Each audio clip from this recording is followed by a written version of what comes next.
Source of publication: prosa.ru. Jahangir Abdullayev. Magi are not afraid of mighty rulers. A.S. Pushkin. The Magi *, those who brought gifts to the baby in the manger, were, as we know, wise, amazingly wise people. They started the fashion for making Christmas gifts. And since they were wise, their gifts were wise, perhaps even with a stipulated right of exchange in case of unsuitability.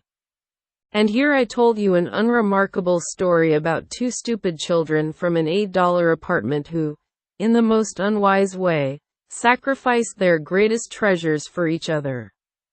But let it be said for the edification of the sages of our day that of all the donors these two were the wisest. Of all those who offer and receive gifts, only those like them are truly wise. Everywhere and everywhere, they are the Magi. What a touching story. A woman of about 40 said out loud, closing the book and wiping away a tear that had rolled from under her glasses with the edge of her robe. A little later, the woman got up from the sofa and headed into the kitchen. She wanted coffee and, of course, to smoke a good couple of cigarettes. That was the best idea. Whatever the independent, or rather, lonely woman, pleases herself with, as long as she does not suffer so much from her independence. Well, what could be better than whole roasted grains, ground with your own hands and boiled in a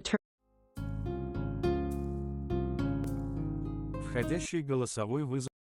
And under a cigarette, say, Herzegovina floor or, at worst, Bella Morcanal, produced at the tobacco factory of Clara Zetkin, the same former feminist who announced the some kind of international conference March 8 as International Women's Day. Our Alla Zetkin seems to have everything: coffee and cigarettes, and a place where you can think. A kitchen in a high-rise apartment building, except that the very little thing is missing. Alla Rosa, who is just as independent of men and of the same age Luxembourg, so that you can brighten up your independence with womanly talk.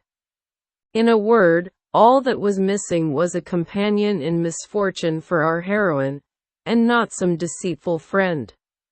Don't friends betray you in the end? Of course, they betray. That's why they're friends.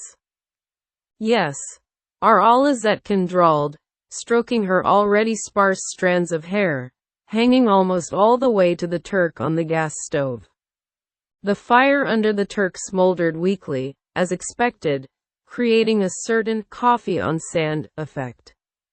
It's really a touching story, but our heroine continued to think out loud, still deeply impressed by the story. Wow, she sacrificed her luxurious hair, which any woman would be proud of.